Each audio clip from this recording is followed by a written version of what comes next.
This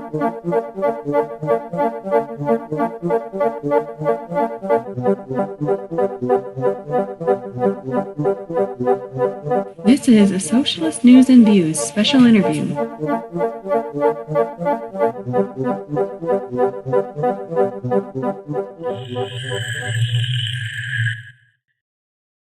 I'm Nick Schillingford, coming to you from the Urban Cabin Studios in South Minneapolis with this special interview.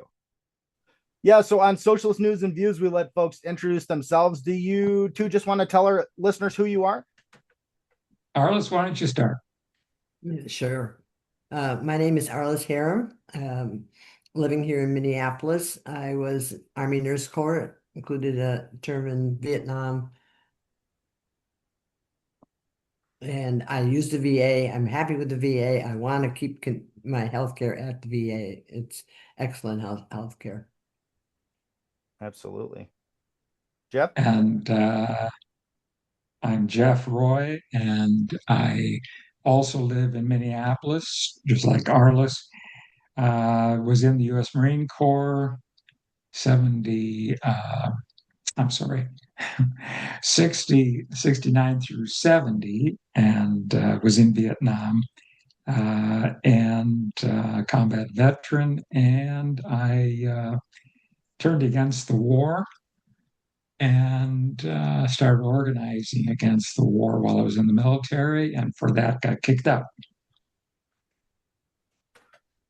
Well, thank you for sharing. Yeah, I mean, I'll just, I haven't talked to either of you too much. So, my name's Nick. I'm a registered nurse here in Minneapolis, and I'm also the host of Socialist News and Views, and also try to get out into the community and give away free books on, topics, anti-war, anti-imperialism, organizing, struggle, history, culture, all this good stuff. And I try to, meet and talk to lots of people and find out what is going on. And you and I, Jeff, met at the VA workers rally. I can't remember. Did you and I meet, Arliss? I was there, but I don't think we I don't talked. think you and I talked, but No. That was the About Face rally. Yeah. August something. Yeah. I think it was August 25th. It was right after President Trump had ended collective bargaining for workers at the Department of Veterans Affairs. Right. So I guess, I'm just kind of curious to get an update at this point. He's ended, even since then, he's ended collective bargaining for over 1 million federal workers. Where are things at with workers at the VA, and where's veterans healthcare in general? You said you like your healthcare, Arliss. What's going on? Do we have other concerns with VA right now that we should be focused on?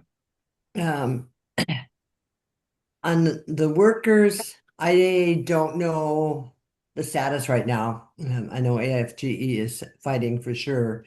And I suspect they're wondering about the threats for firings right now, whether that's going to include the VA or not. They had announced earlier in the year that there would be a reduction in force of 80,000 people, which they canceled, but the staffing is still going to decrease by 30,000 people this year. And this is in a system that's been chronically understaffed for years. You can inspect the general reports that let you know that. Hirings are also way down because nobody's wanting to come into the VA right now. I mean, why do you want to come into a government job at this point in time? Right. And morale is lousy, to say the least, with all of that. I personally don't need much care, so I don't get out there very often. And I'm very appreciative of that. That's good, yeah. Things have continued for me as it is right now. I think in terms of the VA here in Minneapolis, some additional points. I was just there yesterday doing some leafleting to save the VA and what have you. And it's interesting, I walk in there with my Save Our VA t-shirt, and the reaction from some of the staff, because they have to be careful.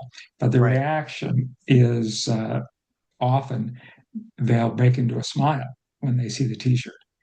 And whenever I get a chance to talk to them privately, so no one is listening, I'll give them one of our SOVA trifolds, and I'll give them our contact card and what have you, and answer any questions they might have.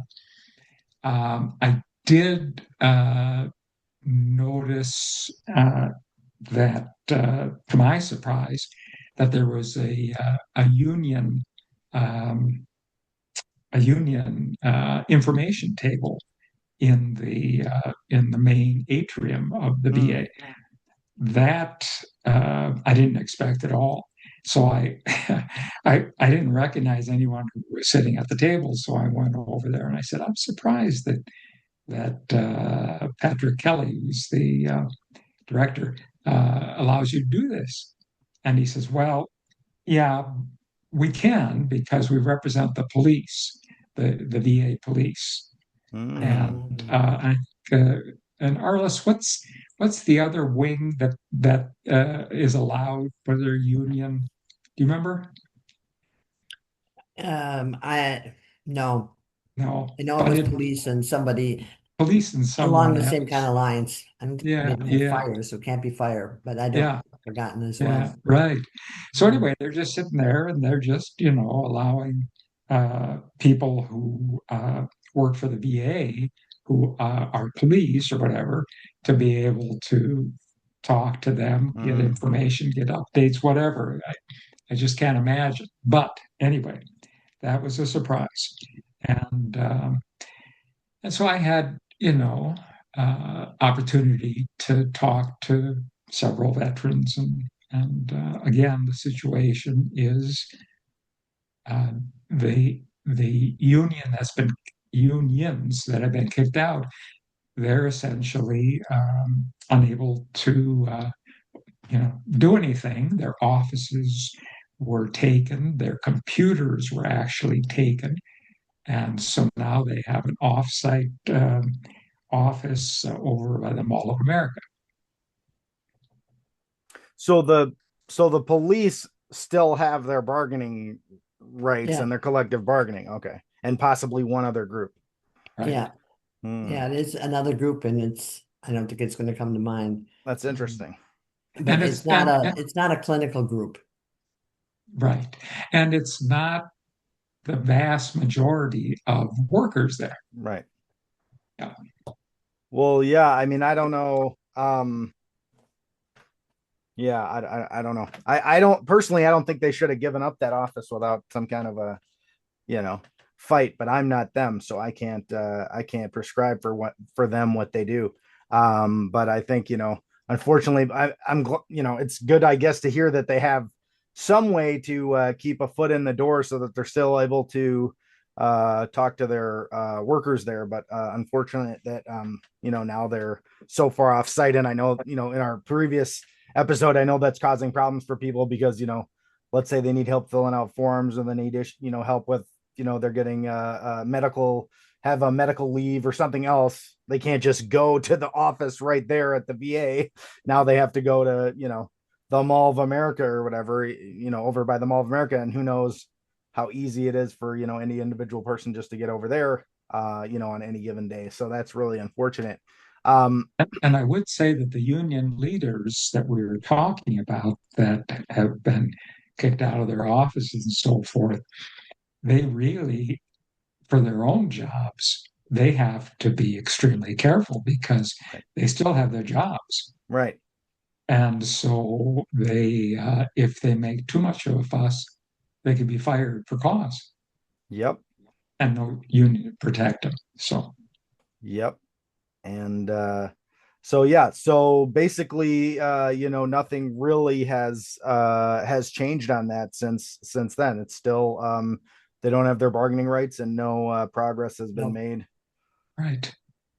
Well, yeah, well, I guess if you want if there's not much going on there, I thought something else that I might bring up. I don't know if y'all want to talk about this, but I think it's been something that's been mentioned on Vets for Peace quite a bit. We saw a number of Americans, including veterans and Marine veterans, on the Samud flotilla that just got kidnapped by Israel from international waters. I think some of them were even with Veterans for Peace, right? Do either of you have any thoughts or reactions to either of those things, to that ongoing? As far as I know, they haven't been released, although I think about half of the people have been released.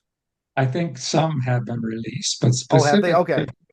specific Okay. to how many people with Veterans for Peace were in that flotilla, I'm not sure. Arliss, how you? No, I don't know. I think there was at least a couple, and I think Yeah, there was a couple one of the Marines too. pictures had a big Vets for Peace sign, flag hanging there. So but I don't know. I was wondering if they were amongst those released, but I haven't heard.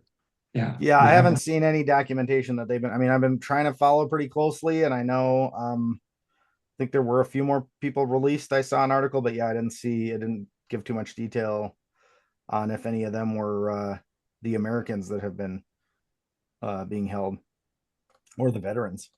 right. Arliss, remind me the name of the person who's in Hawaii that that has the boat. Oh, the Golden Rule. Yeah. Mm. Was she? Do you know if she was I in don't that know. flotilla? I don't know. I just know that Yeah, the last boat Bob Suberi was on, that's right. Bob that Saberi. was stopped outside of, got closer than the first one, but it was stopped also. He was detained for a while, brief while, and then released. But I don't know about on this trip. Yeah, I yeah. haven't seen any names in the VFP stuff that I've looked at. We're so busy with protecting the VA that it's hard to, have the time to be Sure. deeply aware of all those things that are happening with Israel. Well, anything else? I mean, you guys want to talk about Vets for Peace or about what's going on with the Well, the VA is still, I mean, another thing that's happening this year is budget wise. The Mission Act in what, 2018? I forget what year it passed. It was 18. It was meant to supplement, VA healthcare, in response to the big, what's the word? Scandal at the Tucson or the Phoenix VA. Phoenix, yeah. With wait times, and supposedly vets died because they had to wait too long. And the Choice Act and then the Mission Act in response to that. But it sets out that it is to supplement VA healthcare when it's not available at the VA, or if drive times are really long. Well, it's going way, way beyond that. And this year, the budget was for private sector care was increased by 50%, and the VA care was decreased by 17%. So, they're just doing all they can to chop away at the VA, at staff, decreasing staff when they have more patients because of the PACT Act, which allows vets with toxic exposures from Afghanistan, from Iraq, to be able to be eligible for care. So populations increase, and the already understaffed VA is being further understaffed. And you keep chopping away at that and increasing people being out to the private sector. And it just, makes things worse. When you don't have staff, the wait times can be longer. And wait times are longer, then that's bad. The VA isn't doing what it's supposed to be doing, can't provide care. And you people just want get to go this out into to the this private. vicious cycle. And Yeah. Well, I mean, do you think that that VA Mission Act in 2018 was really just like a backdoor way to start like private, more privatization of care for veterans? Oh, Or do you, sure. yeah, okay. It's because I mean, why not just put that money into the VA, right? Or Exactly, Exactly. exactly. yeah. And Yeah. Suzanne Gordon of the Veterans Healthcare Policy Institute recently put out a study, a state-by-state analysis of healthcare availability in each state. And it's abysmal. Mm, If you Google the Veterans Healthcare Policy Institute, you can see the report, and she's got really good 2-page summaries for each state, saying what the shortages are in primary health care, and particularly mental health care.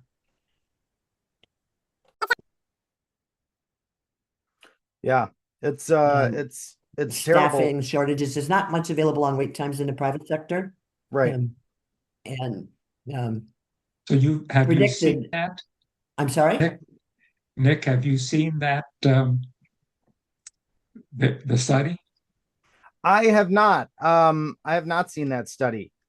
This Okay. is about wait times or Well, it's It about, go it ahead. summarizes the healthcare availability. It talks about, what, especially rural areas, is shortage of this recent primary or is care. it from around the time they passed the mission? Oh No, no, it's this is current. It's Oh, current. they just put it It's out. yeah, very Okay. current. She just released yeah. it and spent months looking it up, putting all the data available together. Sure. Um, and I, it's really a very, very good report. I encourage you to go And to the BHPI site, like Carlos was saying, and getting it, Oh, sure. downloading it. yeah, it's very well done. I mean, primary care is abysmal in the rural area. Right. Mental health care is non-existent in a very high percentage of counties across the US. Yep. And yet the answer to the quote long wait times in the VA is to send people to the private sector, Supposedly. Supposedly. supposedly. Right. Right. And it's sort of denying that the private sector is already in trouble and does not have the capacity to take on veterans as well. And I would point out in this line of thinking that as as Arliss was referring to, the scarcity of care in the rural areas, there's been a continuing movement of rural hospitals closing down, Yep. clinics, and and again, how do and I think something like 50% of rural counties don't have a psychologist. Well, Uh, it's more than that, with no mental yeah, health providers, yeah, mental Right. health care but providers. very high. And so it's like, so how do vets access the care they need and the quality they need? Because studies have shown that VA care is as good and often better. Right. So, VA was already leading on telehealth before COVID, and it really picked up in the private sector during COVID, but Mm, doing some really good stuff um, with follow-up visits. It's really good for chronic disease. You can check in on people. Mental health, some people prefer telehealth visits to mm, in-person visits. It helps alleviate some of the rural health distance time problems. And the other way it helps with rural health is for consultations. You Rural health cannot support specialty clinics. I mean, there's just not enough patients out there in the private sector or the VA. But telehealth can really help some primary care provider in a rural area access help from consultants at here at the Minneapolis VA. So VA has been doing a lot with telehealth for a long time and doing good telehealth. And it's interesting. I saw an article in the Minnesota Star Tribune just yesterday, the day before, and the private sector was saying, "Whoa, we've got telehealth, and boy, it is so good." And no absolute crickets, no mention of where it started with the VA. Mm-hmm. Yeah, I mean, this is something, well, talking about trying to move things to the private sector. I mean, this is something they've been trying to do with the public healthcare in Canada as well, is, in places where there's wait times and stuff, they say, oh, well, why don't you get some private telehealth from the United States or somewhere, Really? and we'll get some. Yeah, so that's one of the ways they're trying to undercut the public healthcare there too. And it's crazy because we know we don't even have enough providers to provide healthcare in the in the private sector right now in this country as it is. And so it's like, so, okay, so let's have veterans go there. Oh, let's have people from Canada coming into this. It's like, this is just, Yeah, yeah, I mean, it's all to undermine, healthcare overall and to undermine, good quality, non-corporate healthcare, unfortunately. Healthcare is open for, telehealth is wide open for lots of abuse. Oh, yeah. There's yeah, great that's for potential sure. for abuse there. There I mean, are I no understand people incentives for liking it, but abuse in the VA system because, it's not a pay for service system. right. So there's no advantage, so they can use telehealth well. But in the private sector, it has grown, and I think there's lots of people doing some good stuff with it also. But it is lots of potential for abuse as well. Yeah, fraud. Yeah, Absolutely. I billing for services that weren't supplied. Yeah. No, it's true. And there's a lot of that going on. It sounds like Yeah. we've been seeing a lot of that stuff that apparently didn't have much oversight during COVID that I guess was fraudulent in, healthcare and Yeah. food distribution and all kinds of stuff that was going on. Um I don't know. I don't have a lot more. I was gonna one other thing that I had seen that I don't know if either of you have any thoughts or comments on, but does David Swanson blog from World Beyond War. I don't know if you're familiar. He wrote War's a Lie and When the World Outlawed War. Um, but anyway, there was a post on the blog talking about mass shootings and 32% of the people involved being veterans, and talking about some of the reasonings there, and talking about how we're training people for war and for killing, and about people reintegrating in society. That's something else that has to happen with the VA, with veteran healthcare, is helping folks reintegrate into society. Do you have any thoughts on that piece, or specifically about the role that the VA kind of does in helping people with mental health and with kind of adapting to their situation on return to stateside? Well, I guess the thing that comes to my mind is that one, you put people in a situation where you're trained to kill, and you are exposed to that in combat, all the pressures, fears, and nightmares, and so forth. You come back, you're going to have, depending on your level of combat, you're going to have PTSD and any number of other things that impact you and make it harder for you to be able to integrate back into civilian society. And then, of course, in this country, with all the emphasis on guns, that also doesn't help. But then, there's the tendency on the part of some people who have really, gone off the deep end, that they say, oh, wow, if I shoot up these people, this area, this school, this church, synagogue, I'll get in the news.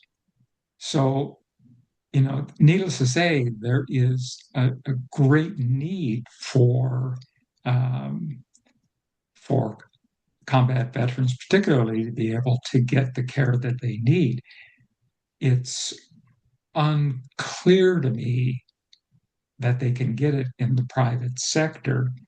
I'm sure they can, but again, it's going to be more expensive. And I remember, years ago being in, excuse me, being in therapy, and that was expensive. Whereas if you're in the VA, I don't know for sure, Arliss, but the care is, if you qualify, the care is provided. To me, a huge advantage of the VA system for mental health care, particularly PTSD care, is you have peers. And Right. that peer support goes so far. PTSD for combat veterans is different than PTSD for civilians. And in the private sector, that's not recognized. The VA has a lot of it, has done a lot of research, is on the cutting edge of trying to care for people with PTSD for sure. Suicide rates for veterans who are in VA healthcare is less than it is for those outside of VA healthcare. Right. So it's still That's good. That's a good statistic to note. Important. Yeah, it's still way too high. Right. But the peer support from other veterans, you can be in a peer support group, and from staff, many of whom themselves have been in combat, or if they haven't, they've been working with a lot of people who have been. And it to me, it's just a huge difference that's very important. And I should also point out, just to follow on that, Arliss, that I don't know who did this study, there's maybe more than one study that has shown that people in the private sector are not interested in getting training on these different methods, or getting training in how to deal with people who have PTSD, military sexual trauma, traumatic brain injury. So that doesn't help either. No. It's and for particular psychologists and psychiatrists in some areas, Suzanne Gordon, particularly in the San Francisco area, you can't get an appointment with anybody, and they're all private pay. That's right. They don't deal with any insurance. So again, the referring out and sending out to the private sector doesn't work. Yep. Well, yeah, I really appreciate y'all's time. I mean, is there anything else that you want to say, or that you think, people that are listening, should know about the VA, about veterans healthcare, or about, the effect that you think these cuts are going to have, that they might already know? Or are there any parting thoughts you guys want to share? Well, one thing that occurs to me is we hope that those who are listening to this podcast and who either are veterans themselves and want to support what we're doing, for them for you to provide our contact information so that they can. Yep. And then also veterans who hear this, who are not getting their coverage in a VA, again, we encourage them to consider that. Hopefully, they're in an area that has the services, the clinics, the hospitals. But if they have questions about that, again, have them contact us. Yeah, we'll put the contact info for Vets for Peace. Right, for Veterans for Peace. Yeah, people want to know more, they can go there and sign up for us. And if you want to know more, also the Veterans Healthcare Policy Institute. Right. That's a really good place for information. But now, not just Vets for Peace generally, but contact information for the SOVA project of Vets for Peace. Yep. Sounds good. That's a good distinction, and I appreciate that. Will you tell me the other thing you were saying, Arliss, the Veterans Healthcare Veterans Healthcare Policy Institute. Institute? Okay, yeah. Yeah, All right, VHPI. I'll include info for all this stuff there. Yeah, Excellent. Anything very, else very you want to good. say? Anything else you want to say, Arliss, before you go? I was just going to say the same thing. If you want, not just veterans, anybody. Yeah. I mean, Especially if they healthcare for care, all especially if they people. care about veterans. They have Right. veterans in their life that they care about. Great. Or just care about veterans, period. Exactly. And healthcare for all people. The VA is an example of the kind of healthcare that everybody should be able to access. It's comprehensive healthcare. Last year, I had an emergency room visit down in Milwaukee. On a Friday morning, I was at the VA emergency room. The following Wednesday, my primary care called me to make a follow-up appointment. Wow. Yeah. I mean, and I was seen in less than 2 weeks. It was a eye problem and, not a real emergency in the end. So it was fine. But yes, that's healthcare. And did you get a That's huge not bill? Did you medical get a treatment. huge bill for that at the end? Well, actually, Hundreds of thousands of dollars? Right. from the VA, no. Oh, okay. Well, that's Right. good. That's Yeah. good. Yeah. Yeah, and like you said, yeah, this is the kind of healthcare that everybody, should have, could have.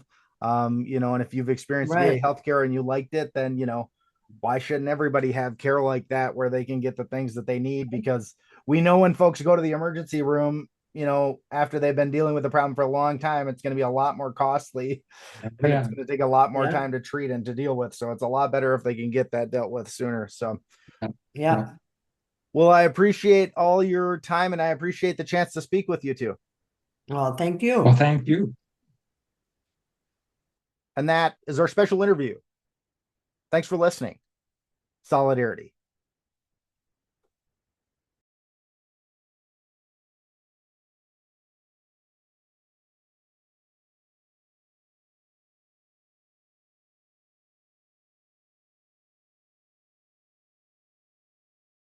This has been a Socialist News and Views special interview.